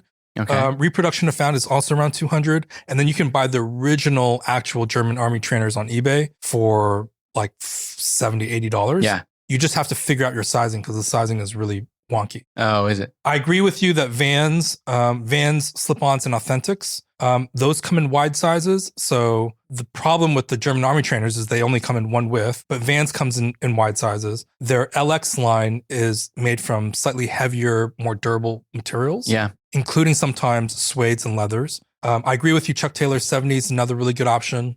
And the other one, I would say for practical, affordable choice, Vans and Converse to me are the practical, affordable choices. If money's no object, though, and I feel bad for recommending it, but I do think they look great. Here we go. Is Visvim Skagways, which sometimes look almost identical to Chuck Taylor's 70s, but just cost ridiculous amounts of money. Are we talking like Rick Owens Converse collaboration? They're expensive. I don't want anyone to unsubscribe. They're expensive. They do have ones that are silk screened called the bamboo version that I think gets you a little bit more bang for your buck because it's not so close to like a basic Chuck Taylor. But again, if you know, like the retail price is very expensive, you can sometimes find them on eBay for like $300-400. Okay. Yeah. All right. The next topic is vertical layering. Here's what one reader asks. Should the outer layer of a fit dictate the length of those under it? For example, if I wear a Lee Rider, which is a little cropped, should any tee or button up be shorter or equal in length? Or can a base mid layer be longer than the outerwear and still look good? So I would say the short answer, it depends on the aesthetic. I completely agree. The Lee Rider, you have to stick with the aesthetic. Yeah. I think it looks good with a tee that is a little shorter or maybe just a touch longer at most. Maybe but not the super long ones. Not the super long. Now, that's a legitimate aesthetic. In the early 2000s to mid 2010s, there was the kind of Rick Owens aesthetic that it looked great. It was a long jacket. And it had an even longer t-shirt underneath, sometimes longer sleeves. And that created a really interesting layering tiered effect. But for a Lee Rider, that just would not work. I think for the Lee Rider, you want a slightly, it doesn't have to be cropped, but like Buck Mason does a t-shirt called their 90s boxy cropped shirt, I think it's called the name of. It's made from a slightly heavier fabric, slightly shorter, and that works really well with the Lee Rider. But to give you an example, we'll have links in the show notes. Engineered Garments does vertical layering all the time in their lookbooks. Yeah. They'll do like fatigues with button-up flannel and this really weirdly long mid-layer and then this like parka over it. So you get this vertical layering effect. And it looks really good. We'll have a link in the show notes that you can check out. But the whole look is supposed to be wonky and weird. Right. So if you are trying to do a very classic, like Lee Rider jacket with, you know, like a chambray shirt, it doesn't have that same, you're not leaning into the weirdness enough. Yeah. So you have to think of like artist bohemian. Right. It has to be like a very classic aesthetic. Yeah. So generally speaking, yes, it is true that it is easier to layer with your outermost layers being longer than your innermost layers. Right. But there are so many other aesthetics. There's Wonder Mountain, which is a store in Japan. They do some outdoorsy looks with vertical layering. Haven Shop, which is a store in Canada, they do some lookbooks with vertical layering. I would consider the cultural aesthetic that you're going for first, and then figure out how you can experiment with different vertical layers. And if you want to experiment with vertical layers, I would lean more heavily towards like Engineered Garments, Wonder Mountain, Haven Shop, Capital, those kind of aesthetics, rather than like a really simple, you know, like Lee Rider jacket. Yeah. Okay, the next topic is ordering online versus shopping in person. One reader asks, shopping online sucks, but sometimes ordering an item is the only way to actually see it in person. This is even more of an issue with made to measure, where I might be taking my own measurements. Do you have a rule of thumb about when and how to order online versus shop in person? When you do shop in person, how often do you make different decisions than if you shop online? I'm personally not a fan of online tailoring outside of dress shirts. Yeah. I think ties, scarves. Yeah, certainly tie. Yeah, I mean, we contact Sam Ober and say I need a 56-inch long tie and 3 inches wide. Fine. Boom. 3 months later, it's there. Shirt is fine because it's simpler kind of object. To me, once you get into tailored jackets, I just think you're taking on all sorts of risks. You have like no idea if your measurements match the cutter's idea of measurements. You have this cutter can't see you in terms of posture. I just think it's a huge headache. Too much worry.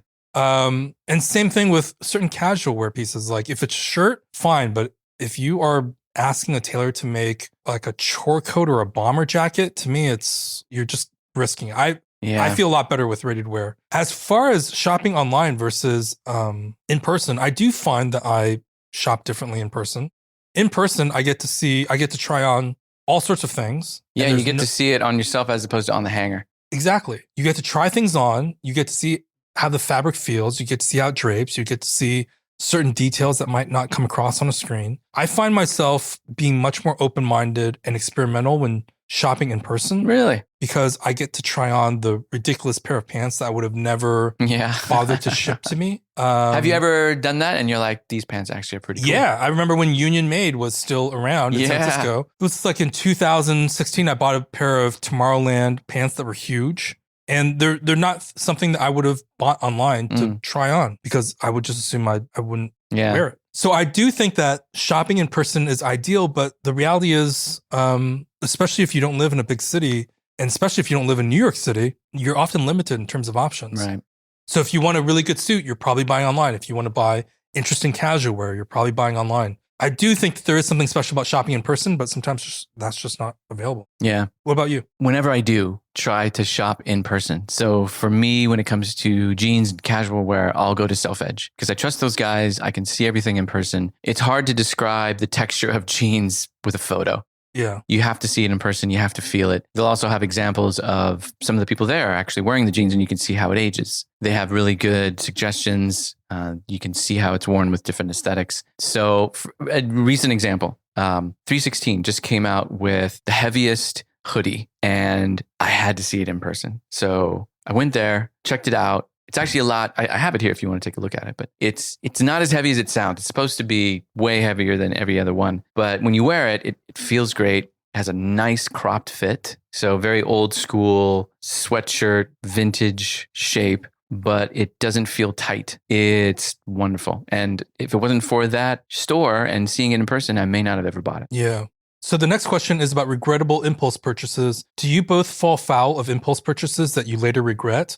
Or are you so intentional that it rarely happens? And what methods do you employ to make sounder purchasing decisions? Oh man, I do have some regrettable impulse purchases. One was an asymmetrical Rick Owens shearling coat. I bought this maybe 10 years ago and I love Rick Owens. And so I decided to try the aesthetic. So I went to Self-Edge and I got those Rick Owens jeans that are like $1,000. Oh yeah, man. And I'm glad I went there because I did try them on and I liked them. They were amazing. And so the next thing, I got to get a Rick Owens jacket because these Rick Owens, Yeah. I'm not going to buy the Rick Owens Converse because I've got the regular Converse and so I don't need those. But Rick Owens jacket, I've got to have the Rick Owens jacket to go with this. And I did. I got it. And I eventually ended up reselling it, but not for a while. I tried it for like a good 5 years. And after 5 years, I'm like, that's a long time. It is. It is. Well, I gave it a year. I didn't wear it. I gave it 2 years. I still didn't wear it. And then I wore it again on the third year. And I'm like, I like this, but it's just not me. Yeah. So not brooding enough. It's not, yeah.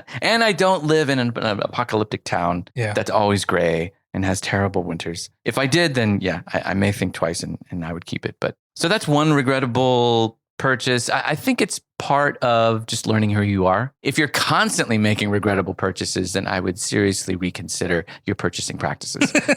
But if it's just every now and then, I mean, another impulse buy was from Cardo. I love the Cardo aesthetic. I love what they do. I love the story behind it. I love that you're helping out people who have been doing this for generations and do it so well and so interesting with beautiful colors, hand block prints. Amazing. I bought maybe 3 Cardo jackets and I sold 2 of them because I'm like, well, it's not hot enough to wear because Cardo looks good if it's sweltering outside and you wear it with loose pants. And do I really wear that often in San Francisco? And I'm usually a jeans or maybe khakis guy. I don't waltz around in loose linen fabrics. Yeah. I just don't. I love the aesthetic though. I ended up keeping one of the jackets, but again, that was an impulse buy. I went to a store just down the street here on Chestnut, and they continuously stock Cardo, and I'm always amazed at the products. But that was an impulse purchase that I ended up regretting and reselling. The only one in my list that stands out to me is I bought a pair of Raf Simons Adidas Oswego sneakers years and years and years ago. They're like these like tumor looking inflated sneakers. And I bought them because a bunch of cool looking New Yorkers were wearing them. Yeah. And then I remember walking out one day with these sneakers with like a Margiela jacket and like black jeans. And I just felt so stupid. I was like, I don't live in New York. I don't have any identity with New York. I am not this like artsy New York person. And now I'm just walking around with these like inflated sneakers. I wore them once and it was like immediately obvious. This was a bad. You didn't give it a couple years like, no, maybe I can have something else in my closet. And I just knew this is stupid. So those were an impulse purchase. Yeah. The other impulse purchases, I don't know if I would consider them impulse purchases rather than just poorly informed. Maybe? Poorly informed. Okay. I bought a vacuum ironing board and a Lorastar iron to learn how to press jackets. And you're like, pressing jackets is for suckers. I tried it and it was just like, what am I doing? I was trying to learn how to press jackets like a bespoke tailor. And it was just very, very soon, obviously, I was just realized I would just rather send this to Rave Fabric Care and have them press it. I bought a deer bone when that was a thing. So did I. I bought a deer bone when they were telling people, buy this thing to shine shell cordovan. And the first time I did it, I knew it was stupid. The first time I rubbed that bone on a shoe, I was like, this is stupid. I'm a sucker. This is obviously stupid. Like, what did I think was going to happen? So just some hard ass bone. Like, what am I doing? No, it's the oils in the bone. So immediately knew it was stupid. Right. How do I prevent these things in the future? One is, I do think as you get older, you just accept who you are. You know, like I've accepted I'm a nerdy guy. And I have no business wearing Oswego, New Yorker, hip New Yorker style clothes. And then the other stuff, I've just also accepted I'm lazy. Like I'm not going to press my own jackets. Right. You're not going to use a bone to try and shine your cordovan. I barely ever do anything to my shoes at this point. I think you just over time you learn who you are, and then you feel more comfortable with certain purchases because you just know yourself a little bit better. And I think when you're young, you're experimenting with all of these different identities. And I do think that is unfortunately how you eventually find something that you feel comfortable with. But it's part of the process. It is just part of the process, unfortunately. All right, the next heading is dressing as a shorter guy. I've seen you guys talk and write about dressing for larger or taller men, but never anything about us shorties. His words, not mine. Any particular advice you'd give to shorter men? And to be clear, when I say short, I'm 5'5". I've heard Peter refer to himself as short before, which he is definitely not. Well, calling you. I'm not a shorty. You have a short stolen valor. I do. I'm not 5'5". A lot of my family is because a lot of Italians are short, but I am not. I'm a little bit taller. I'm a few inches taller than that. However, I think the same advice applies. Meaning, I think when you're buying clothes for your stature, they should still follow the same guidelines. Like, sleeves should be this long. Your jacket should still cover your seat. I'm talking about classic menswear. Your pants should not hug your seat. They should fall around your ankles or break a little bit if you want that. I think the same advice applies, but I will admit it's a lot harder to find and follow that advice when you're on the margins of typical sizing. So if you're a larger guy, that's harder. If you're a taller guy, that's harder. If you're a shorter guy, I mean, just same finding thing. ready to wear clothes. Just finding them. So Yeah. there are companies that make clothes for shorter men, but they're usually terribly generic. Super generic. Very bad. However, I will say Asket does have sizing for short guys and short women. It also lists measurements, which is super important. So all of their clothes, and I will say their clothes are relatively generic, but the styling is cool. So if you're looking for basics, I would definitely recommend Asket. It's a little on the pricier side, but besides them, there aren't many companies. I in general, I got to say, I disagree with the approach of starting with body type because I feel that this is encourages people to be too self-conscious about their body type. And it also just doesn't logically make sense to me. I know we say this all the time on the pod, but I really do think that the best way to build a wardrobe in 2026 is to start with a baseline that allows you to experiment and then find cultural aesthetics that resonate with you. And I think when you start with the body type, the thing about starting with the body type also is that like it just harps on people's insecurities. So, if you're a big guy, it's just telling you like whatever, like don't wear horizontal stripes. Such a stupid rule. Like don't wear horizontal. Like what are you supposed to do? You're supposed to wear a vertical stripe Breton shirt. Like Breton shirts are horizontal stripes. And dress shirts don't come in horizontal stripes. Of course you wouldn't wear that because that doesn't make any sense. Yeah. So I think when you start with body type, one, you harp on people's insecurities. So it's always about don't look like a big guy, don't look like a short guy. You never see someone saying like how to dress for a body shape given that you're very beautiful. It's always like something that people are insecure about and you're forcing them to try to hide that thing. The reality is if you're 5'5", unless you wear platform shoes, people are going to know that you're 5'5" because we all are relating to you in a physical space and my head is in relationship to yours. So I know our difference in height. Yeah. So I think your clothes are not going to make me think that you're short. Your physical stature is going to you're a big guy, Yeah. you're a short guy, you're a tall, like these are just the physical realities. And I don't think there's anything wrong with that. So I personally don't agree with starting from body type. I think start with a baseline of things that allow you to experiment, find cultural languages that you like, and then I would then start to pay attention to silhouettes and proportions. A 10-inch leg opening on a guy that is, let's say, 6'5" and has a size, 36 waist or something is going to result in a very different silhouette than a guy that's 5'5" and wearing a 10-inch leg opening. Yeah. So if you see somebody, like LeBron James or somebody wearing these really voluminous pants, don't get caught up in the measurement. Don't think like, oh, well, LeBron James is wearing a 10-inch leg opening or whatever it is. Think of the general shape. Right. So, proportionate to your size. Proportionate to your size. Yeah. So when LeBron James wears a really voluminous leg, it still has this like elongating lines. Yeah. And so if you want to wear a wider pant, you can still do that as a 5'5" guy, but you have to think about the shape that you're trying to create. Right.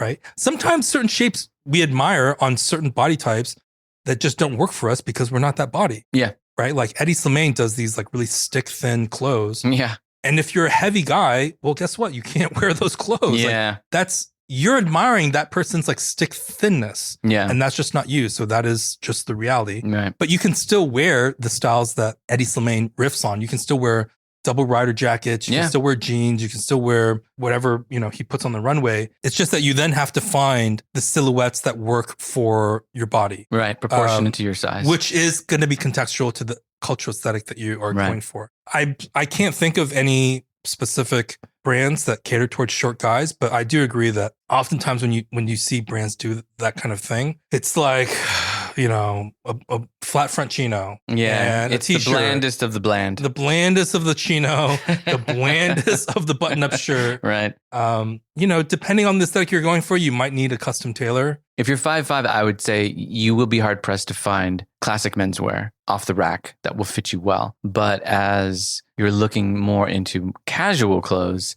then like that one company. Asket. I would also say, like 5'5", there's a lot of cropped silhouettes at this point. True. A lot of jackets that are basically boxy and cropped. We'll try to include links to in the show notes of some brands that do that. I'll have to rack my brain on it. But that boxy crop fit for the top is like everywhere everywhere at this point.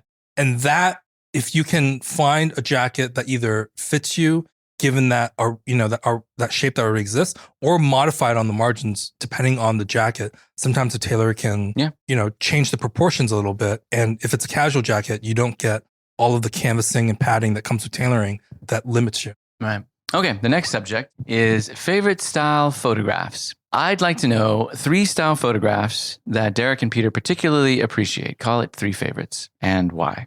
What are your 3 favorites? My 3 favorites is a photo of George Fraser wearing I think he's wearing the Russell Pratt. A Russell plaid. It's either a suit or a sport coat. I once described it online as George Fraser wearing a Russell plaid sport coat. And John from the Trad, this old blog, contacted me, called me on the phone and said, it's actually a suit. And then he went on this long tirade about how blogging ruined his life. And I think about that conversation often because that was very early when I started blogging. Blogging has affected my life. And I think of that as a foreshadowing moment. But in any case, I love that photo of George Fraser because he wrote this essay in Esquire. I think it was in a 1960s issue of Esquire. I think September 1960, called The Art of Wearing Clothes. And classic. To me, it's the most beautiful menswear essay ever written. And George Fraser just looks so elegant to me in that photo. Yeah. In a Russell plaid sport coat, smoking a cigarette, swept back hair. The other one that sticks out in my mind that I think is just super classic and stylish is Noel Coward in a polo coat. Yeah. When he just got back from the United States, I think he's in a British train station. Yeah, train station. Just got off the train. And he just got off the train. He's wearing this polo coat with an Ulster collar flipped up, this long scarf, and he just looks so elegant. He looks so unaffected. Yeah. Just long travel. Yeah. Looked beautiful. got off the train and this beautiful polo coat. And there's several pictures of him. It's not, there's the one that we always see, and I think that is the best. But there's others where he was turning slightly, not looking at the camera, and they're all great. Yeah. And the third one, which is going to be the obvious one for me because I use it as my website's logo, is a portrait by Richard Avedon of Elliot Richardson. Yeah. And to me, Elliot Richardson embodies a very classic American look. He does many of the photos that we have of him are of him in the 70s where he wore this really long point collar, which is, I think, looks good on him and in those photos, but is not super American classic. But everything about him, everything else was real classic American. Yeah. Soft shoulder jacket, dartless front, small 4-in-hand knot, really tasteful ties. He had the look of the kind of waspy elite bureaucrat down. Yeah, like he was born that way. And I just think it looked so good. It was super stylish, but very conservative, very bureaucratic, and fit his role and embodied what I think are some of the best elements of classic American style, given this kind of its multicultural history, its position in relationship to British tailoring, its slightly more relaxed nature. Softer shoulder. I just think he did it so beautifully. And that to me, those for me are the 3 best style photographs. Nice. What about you? We don't overlap at all, which is nice. I agree. Those are all amazing photos. And if I would have thought longer and harder about it, then I would have chosen them as well. But I chose one from 2010, the sartorialist, the Italian man in the brown suit, brown linen double-breasted suit. Brown linen, double-breasted suit. He's got a striped blue shirt on and a neat foulard. Yeah. The double-breasted suit has a slightly lower gorge. It's got slightly extended shoulders. You can tell it's cut just a little bit bigger than his body. It gives him wonderful shape. It's buttoned very casually. I don't think he's even doing the inside button of his jacket. The tie has a nice 4-in-hand. It's a beautiful, very lightweight silk fabric. He's holding a briefcase. It looks like he's just exiting his door. He just looks great. He looks like he just woke up, put on this jacket, threw on a shirt and tie, got his briefcase to see the world, and he looks like $1 million. I think that's one of the top 10 menswear photos of the last 20 years. Yeah, 100%. Scott was at the right place at the right time. He was one of the forerunners of making us all jealous of being in Florence during the Pitti shows, and certainly what got me into menswear at that time. He was one of the the best to capture that this Italian style of just nonchalantly wearing a suit casually. Yeah. They looked great. The next one, this is taken from a 1995 GQ. This is Comme des Garçons. This is the model John Pearson, and this was shot by John Hansen. I don't know if you remember that. Wow. I very much remember that in the mid 90s. The silhouette was so beautiful. It was really nice. It was, and Comme des Garçons is not normally like this, but I love them. This has been on my mood board since the 90s, and it helped me understand that you can wear loose, high-waisted, flowy trousers with a nice skinny belt with espadrilles. He's wearing a polo, unbuttoned. He looks great. He just looks great. And there were a very few, at that time, few people wearing loose pants casually. It was loose all over, but this particular photo, it's styled in such a way that like 2/3 of his body is like the top half, the top third, I should say, is him in a relatively, especially relative to his pants, slim fitting polo. Yeah. And that is just a wonderful aesthetic from the 40s, 50s, and even 60s that I love. Yeah. It looks very elegant, but relaxed. I love that photo. I love the framing of the photo. He is in the doorway. It's framing him perfectly. The light, even though the light is coming from behind and illuminating him, giving him a lot of backlit shadow, the front of him is also lit perfectly. It's just a wonderful photograph in many ways. The third one is Robert Doisneau's The Kiss. This was photographed in 1950. I'm sure you've seen this photo before. Now, there's a story behind this photo. It was hidden for years. Robert Doisneau was commissioned by Life magazine for street style photography. And he's like, well, I don't want to just take random people. I would rather photograph people I know. So he asked his friends, I'm going to take a picture of you kissing. And it is for Life magazine, blah, blah, blah. So he takes a picture of these people kissing. These are people that he knows. It was never published. However, in the 80s, which is when I remember, in the 80s and especially the 90s, this catapulted into the zeitgeist and everyone saw this picture. Even now, everyone knows this picture. This is his most famous photograph, which was hidden for decades. When this became popular, those people contacted him. They recognized themselves and they're like, that's us. They recognized themselves, contacted him, and sued him. They lost because they couldn't convincingly tell the court that it was them because they didn't have any old pictures of themselves. It's a little blurry. They're moving. There's a little bit of motion, and they lost the case. I mean, how could they? What is even the case? Maybe he wasn't paid for it, but he never got any money for it because even though Life commissioned him, they never published it. So he didn't get any money for that particular photograph. Nope. So nobody made money off of this photo? Nobody really made money off of this photograph. It was never published. And that never to me got is anything. like the classic dorm poster photo. Right? That's like that's the image that is in like every dorm. This is Emily Goes to Paris. Yeah. This is everyone's dream as what they think Paris is, and every big city has these beautiful shots of why people go there and the dream of what prompts them and motivates them to. A dorm is move. basically Che Guevara poster, Starry Nights, or this photo of two people kissing. Yeah, exactly. They look just great. Yeah. Just a wonderful picture. All right, what's the next one? Next one is about swimwear. Can we talk about swimwear? What kind of styles or brands do you appreciate? This is hard for me because I don't really swim. Yeah. And I grew up swimming in San Diego. I took swimming lessons. I was at the beach every day, practically. But nowadays in San Francisco, the water is frigid. It's colder here than it is in Ireland.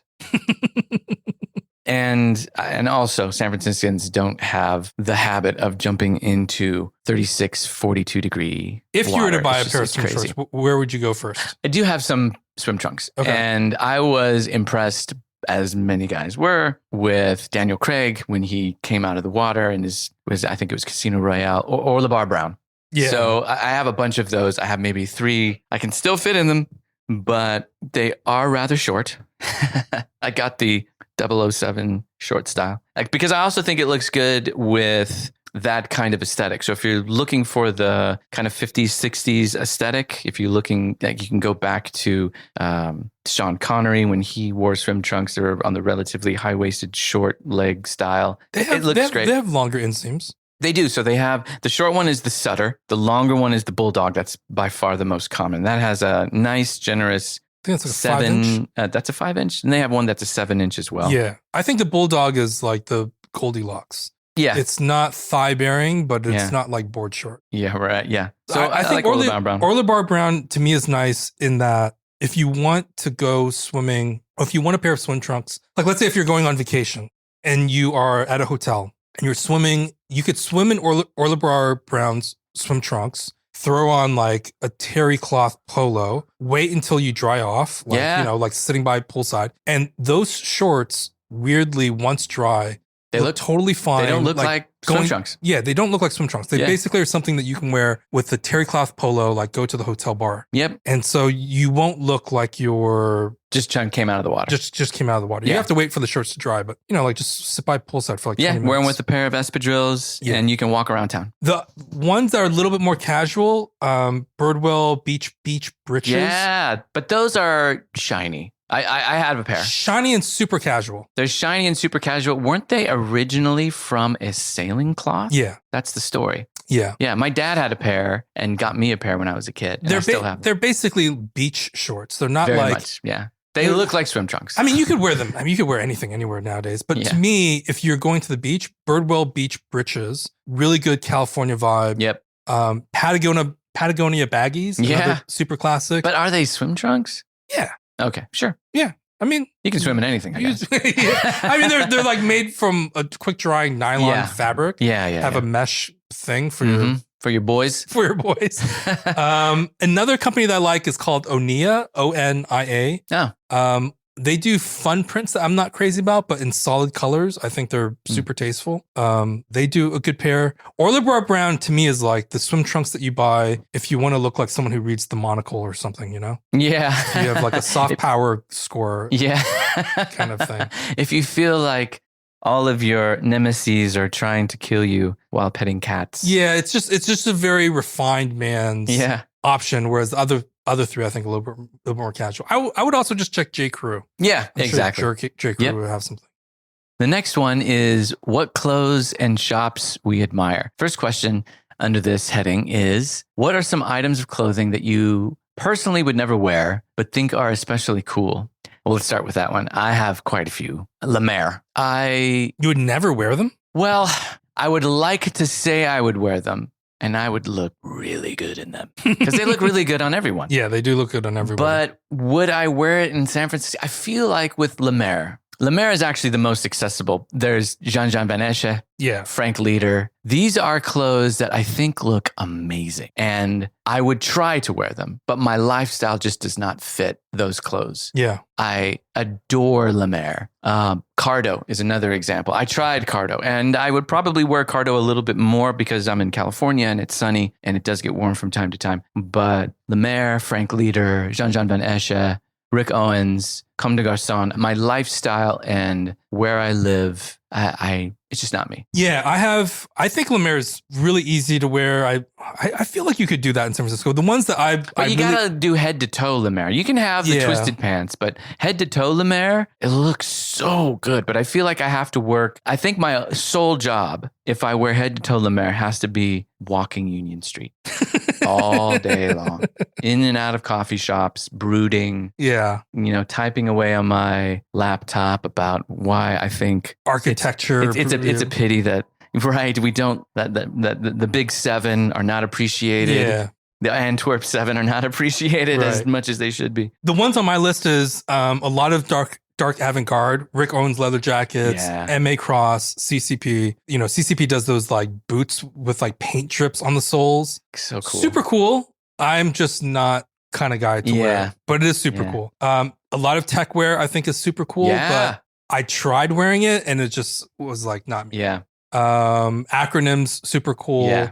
A lot of that Nike ACG, Rosenrot X, that kind of stuff is super cool. I found it very difficult to wear for my personality. The husband's tailoring, I think, looks really great. Yeah. I'm just not skinny and sexy enough for it. I think you can pull off one for night. Yeah. I think you can pull off a black husband suit. I've heard from friends that husband's tailoring fits super slim. But I have no. I've heard. I haven't tried it on firsthand, but I've heard from people that I do know personally that have told me that the shoulders are very narrow. Yeah, but it does have that 70s vibe. Right.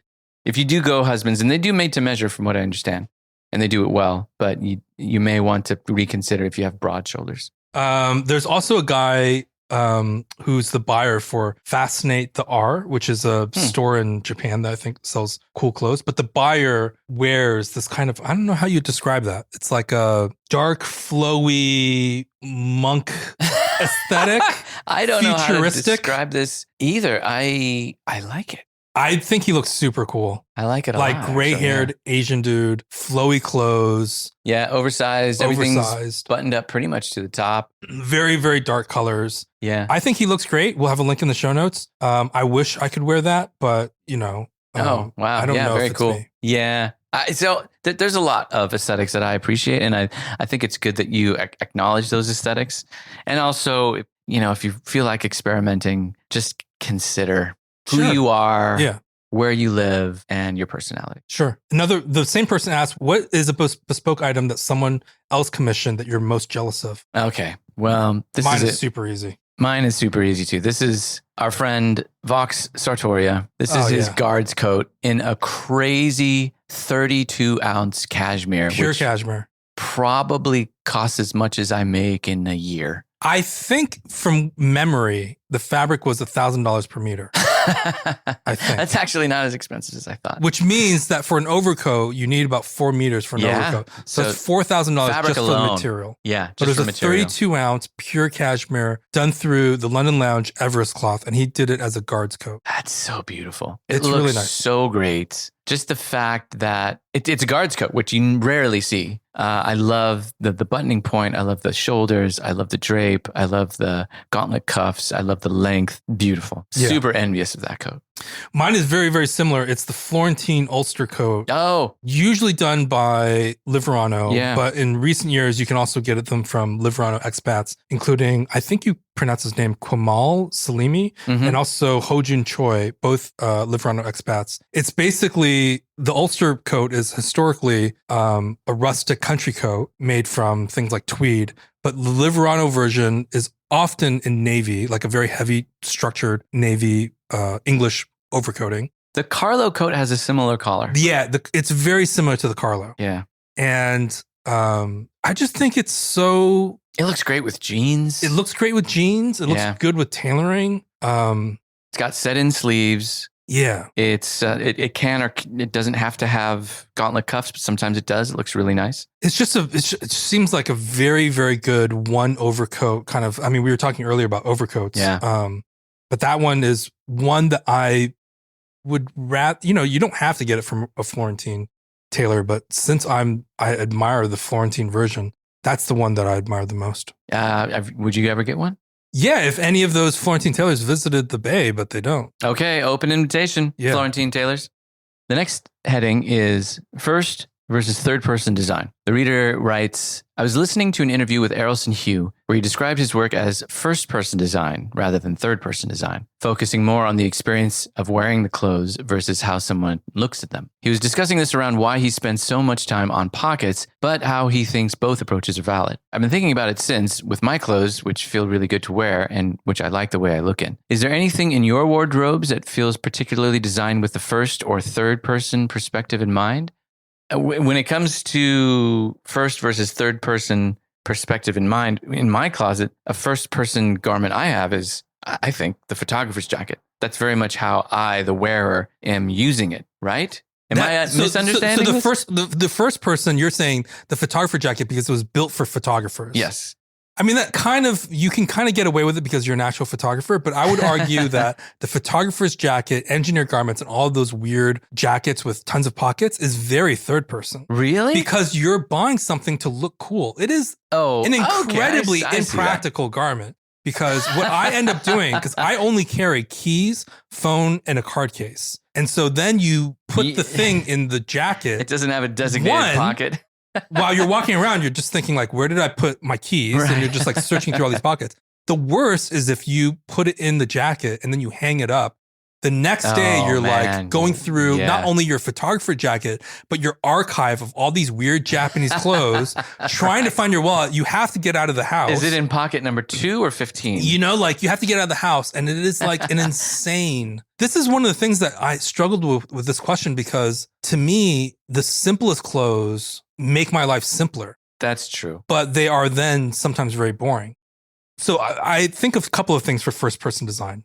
One, I think of Bare Knuckles hoodie, which is a very wide body hoodie that, quite frankly, I don't think looks as flattering as like Brute's hoodie, which is a more classic fit. But in terms of first person experience, it is so comfortable to wear a super wide body hoodie. Yeah. Because like you are just lounging. You're swaddled in comfort. You're just like nothing is bothering you. I also think of 316's denim, where they specially weave it so that the underside feels like brushed flannel. Oh, Ironheart does that too. Yes. Yeah. So the problem with, I mean, you know, raw denim is raw denim. It's going to be stiffer and less comfortable than washed denim or pre-washed denim, pre-broken in denim. But the 316 version is a little bit softer on the underside, so that when it touches your skin, it doesn't feel as scratchy and rough. The other things that I think of are certain pocket designs for tailoring. So to give an example, this is true for some ready to wear, but you can obviously ask for it if you get custom clothes made. If you have your hip pockets, you can always ask for a smaller pocket to be hidden inside the hip pocket to hold your phone. True. And that way your phone's not like rattling around in your big, either, you know, it could be a flat pocket or a patch pocket, but you have this small internal pocket that then holds the phone closer to your body. I also think of, I have a sport coat with a game pocket, which is way back in the day when hunters would hunt in sport coats. There was something called a game pocket, where you had a huge pocket on the inside of the jacket, and or on the backside. It was on the back, but for sport coats, it was on the inside. Oh, that's right. Yeah, the back pocket was for like casual wear. Yeah. But for a sport coat, you'd have this huge pocket on the inside of your jacket that was basically built like a bucket. Yeah. But it had a strap that went up to the armhole. That could keep it tidy. To stabilize it. Yeah. And back in the day, this was used for when you kill a rabbit or a bird or something, you'd stuff it into this pocket. But I use it to hold books and laptop. You know, laptop is a little heavy. iPad. But you could use it for an iPad. Yeah. You could use it to hold magazines. Groceries. Yeah. if your load is small enough, sure, groceries. Yeah. I think of that as super functional. I also think that if you are getting a sport coat made for travel, I think having a zippered pocket is really useful, because I never want to be running through an airport ever wondering if anything's going to fall out. Yeah, exactly. Because that document, I have my passport? The passport, your wallet, your keys has to be secured. And I think a zippered pocket is really useful for that. I can think of a couple more. I can think of Captain Sunshine's traveler coat. It has straps on the inside that are meant to keep the coat against your legs. That has proven useful for me when I'm on my motorcycle or bike. Yeah. I can also think of Robert Spangle. He has suits that are incredibly first-person designed. He has, for example, on his pants, he has a cell phone pocket that fits in between your hip bone and your crotch, which is the perfect place to put your cell phone if you don't mind the radiation. But it just slides right in there, and you never even know it's there. He also has side pockets on his double-breasted coats that are right on the seams, so you don't even see them. That's a very first-person design. Otherwise, I can't think of much else. When I think of third-person design, and I say this with a lot of respect to the designers, because I think the concept was so good. There are two designers who I believe, if I remember correctly, they used to work at Stone Island. And they started a side project called 10C, Ten, and then just the letter C. And the idea for the line was the best possible version of certain archetypical outerwear that they could make, and then that was it. So they made their ideal version of a fishtail parka. They made their ideal version of a bomber jacket. They made their ideal version of a snow parka, so on and so forth. And originally, all of the garments were made from this exclusive Japanese fabric, only they had rights to. And it was like a waterproof, it was a very weird technical fabric. They basically made this collection. It was supposed to be a forever collection, never changing. and then they put out into stores. And I love the concept of this idea of forever clothes because you then never had to update. You never felt the need to get something from the brand once you got that item. The problem was that brands would stock the 10C jackets and then they'd be like, okay, well, our customers all came in and they've made decisions. What's next? Oh, wow. And so to stay in these stores, 10C then had to come up with other designs, sweats, sweaters, shirts, to expand the SKUs. The jackets made in different materials. And then you saw how like the fashion system forces people to constantly reinvent. That said, I do think the concept was amazing. When I think of third-person design, the problem with the jackets is that they were so sculptural. If there was a hood, they put a wire in the hood so that it formed this like helmet shape on your head. Halo almost. Yeah, the fabric was really stiff, so it was very sculptural.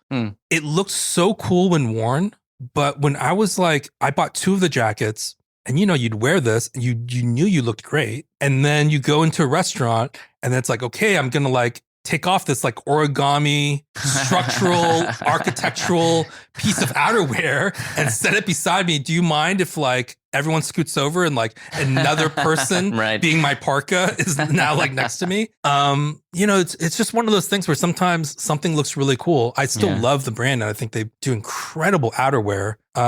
Worth a look, I think, if you're interested in this kind of experimental idea. But it did feel at times for me like it was not practical for me as a first person, but when you were looking at someone in the garment, it was super amazing. Nice. The next subject is presentable attire for a creative. This person writes, I work in the creative industry as a design director, and classic sport coats and traditional tailoring often feel too stiff and formal for my role, both at work and at events. I've defaulted to neutral Donegal tweed jackets, elevated short coats, or slightly oversized tailoring to break the mold. But I'm curious what pieces you'd recommend for someone who wants to present as a more casual, creative type, but needs to fill the gap of a great dinner or client or events jacket. I just want to say I would love more questions like this. I love the idea of someone has a certain lifestyle and identity that they want to dress for, and then we come up with outfit suggestions. This is great, actually. This is a perfect example for when to wear Le Maire. Yes. Yeah. Even Jan Van Esche. Yeah. Depending on the event, but if you're a creative, then this is your opportunity to wear formal, slightly off-kilter clothing. Let me give you, I have 2 outfit suggestions for this guy. Okay. So one is a slightly more rugged look, and I think very easy to adopt. Okay. Does not require very much from the wearer. The first part is a pair of Buck Mason off-white jeans in their full saddle cut. Okay. Off-white jeans being, in my opinion, easier to wear than bright, blinding white. Yeah, but it's white. Slightly more polished looking than blue jeans. Yeah. Looks a little bit dressier. Yep. If you are not into off-white jeans, then you can also do the full saddle chinos, which is still, in my opinion, dressier than blue jeans. But some guys just are not into white denim. Yeah. So we start with white jeans or tan chinos, both full saddle cut from Buck Mason. I would add Bryceland's chambray work shirts. Yeah. They are modeled after a naval work shirt. So it has like, those kind of workwear details, super casual looking. Bryceland's will do it with their Western shirt collar, which is a little bit longer than their USN chambray shirt. And I think works better under a tailored jacket. Okay. Yeah. But you still get the beautiful teardrop shaped pockets on their chambray shirt. Nice. So we do off-white jeans, tan chinos, and then a chambray work shirt. And then we layer Sartoria June's Tiba jacket. Ooh, as nice. we said earlier. Okay. It is a Tiba jacket. It does not feel like Spanish gentleman. Yeah. Very modern looking. Or we do the Buck Mason felted chore coat. Yeah. That was my suggestion, actually. The only thing that, again, I think we talked about this earlier, the Buck Mason felted chore coat is made from a softer, less structured material. So if you try that on and you don't like how you look, then the Tiba jacket from Sartoria June will give you some of shape. The shaping that you think of in terms of tailored jackets. Yeah. But looks way casual. Yeah. You do not mistake it for a sport coat. Right. Just like the Buck Mason felted chore coat has the general idea of a sport coat, but it is nothing close to a sport coat. It's super casual. Yeah. And then I would wear that with Alden leisure handstones and suede. Ooh, yeah. A pair of August Special loafers. Maybe a bandana. If you feel that that's office appropriate. Sometimes, like some guys feel a little self-conscious about that. That's true. But if you wear it as a scarf. Yes. Just wear it as a scarf. You don't have to wear it, tie it like a tie. You can just wear it almost like a knot. Yeah. Not around your forehead. Yes. around your neck. Just around your neck. Or you could do if you don't like the Alden leisure handstones, if that feels too preppy, then Red Wing Picos and their suede Hawthorne Mule Skinner will have a little bit more of a rugged vibe. Or Doc Marten loafers. They have a tassel loafer with a little bit of a kilty in the front. That looks really cool. I think that type of outfit, off-white jeans, blue chambray shirt, this slightly more casual version of a tailored jacket works really well, given that the guy said that he likes elevated short coats and oversized tailoring. Yep. This requires almost nothing from you. Yeah. It is like super standard. It's elevated, but it's not challenging. Yes. If you want something a little bit more contemporary, Orly does a two-tuck, something they call their two-tuck pants, which is a pleated pants, or this other company called Giaibe pants. They also do pleated trousers. Real easy, like high-waisted, straight fit, not too baggy, not too slim. To me, that's the baseline. And then you can add Studio Nicholson's combo knit or their Sandos knit. The combo knit is Studio Nicholson's like cream, slightly textured sweater. Yeah, I like and that. their Sandos knit is a zippered cardigan with this giant collar. I think if obviously the combo knit can stand by itself, it's just a textured knit that you wear with dress pants. And the Sandos knit is something that I think you can layer over a t-shirt or like a white button-up shirt.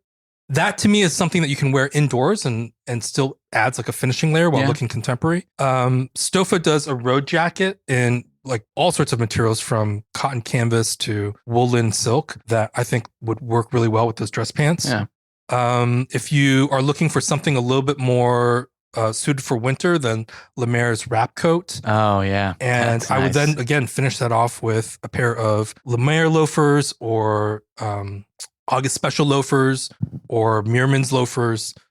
Any of those in like a black would look really contemporary and nice with that kind of outfit. Those are nice. Yeah, you can either steer toward the workwear, almost like a working artist, or you can steer toward the more avant-garde. Yeah, like the Lemaire wrap coat. That's just beautiful. Still, I think those we'll have links in the show notes to some brands you might want to look at. Yeah, like Studio Nicholson, Lemaire, Orly, Stofa, Casey, Kamoli, DeBone Facture, Margaret Howell. All these brands, I think, do contemporary clothes that work well in an office setting and don't scream for attention. Yeah. But are still a little bit interesting. The last question are some questions for me. Someone said, I missed Derek's annual excited to wear this fall post. Was it a fluke or is the series dead? Another person writes, I love your long form writing, especially the stuff on dye workwear that lets you really dig around an idea. So when are you going to put out a book and what will it be about? And also, did Derek buy a classic car?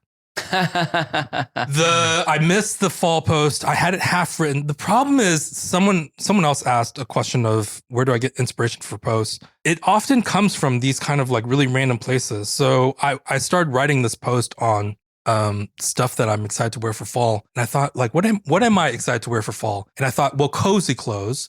Mm-hmm, and then I went into this like crazy rabbit hole of where does the idea of coziness come from? And I started reading this book by an architect called Home. I think it's called The Short History of an Idea. And it talked about the development of the cozy home. And that it ends up being like these long research projects. So I had it half written, similar, like, I was going to write something about this Sartoria June Tiba jacket that I really like. Yeah. And I thought this is the kind of jacket that I would love to wear to like tea houses in the Bay Area, which led to this, like me reading this like turn of the 20th century Japanese book on tea, which led me to reading about like Japanese industrialization. And anyway, that's why these things end up taking forever because I make it more than I need to. But the series isn't dead. I just got busy and I hope to continue it. As for a book, I'd love to write something at some point, mainly, quite frankly, to dedicate something to my parents and to give them a copy. The pay for books is very bad. Really? Really, really bad. The only reason why I want to write is so I can dedicate to my parents and give a copy to my parents. But the pay for books is abysmal unless you're like blockbuster hit and then you make a ton of money. So I have two ideas for books. One is The Rise and Fall of the Suit. As I see it, I think of The Rise and the Fall of the Suit as a history of liberalism, as the development of liberalism and capitalism, and then also as liberalism developed, it also pushed the suit out. So it would be a theory of the rise and the fall of suit as a history of liberalism. And then the other idea for a book is, I think Dressing the Man is a fantastic book for learning how to wear tailored clothing. Yeah. But could it be updated? Many people don't wear tailored clothing anymore. So I have thought about doing a book that is about the other aesthetics. So it'd be a chapter about like 1970s hikers, and then ends with the styles, the garments that go into that look. It'd be a chapter on the mythology of Western wear, and then, what goes into that look. Because part of what pushed Ivy style into, menswear kind of conversations are all these stories of what Ivy style was, the jazz musicians. Also, the people who wore it. The people who wore it, yeah, and then what constitutes the look. Yeah. And I think, to me, when you are learning about dress, what you're really trying to do is learn about all of these like social histories and what resonates with you. And like when you are buying a Nigel Caborn parka, like you are excited about the summit up to Everest, and I think a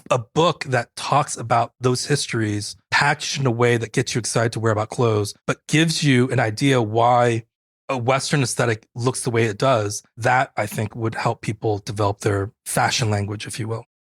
The last question, did I buy a classic car? I have no intention of buying a classic car until I can actually purchase this home. And if have a garage to put it in. if I buy a home that I'll be honest, like I don't want to own a car. So, but if I live in a walkable neighborhood, if I buy a home and I need a car, then I have been thinking about getting the Mercedes-Benz W123, which is this, I think it was in the mid 1970s to mid 1980s. From what I hear, I mean, vintage cars are vintage cars. Those problems comes with problems. But to me, the Mercedes 123 seems like it would look really classic and look really good with tailoring and workwear. And I've heard they're easy to repair, but I don't have any experience with them. Vintage cars are generally easier to repair. If it's a Mercedes, then sometimes those parts are hard to come by. Yeah. But you can always get a classic Oldsmobile. Yeah. One with suicide doors. Yeah. I can see you in one of those. Well, it was great talking to you, Derek. It's always good talking to you, Peter. All right. Take care. Bye.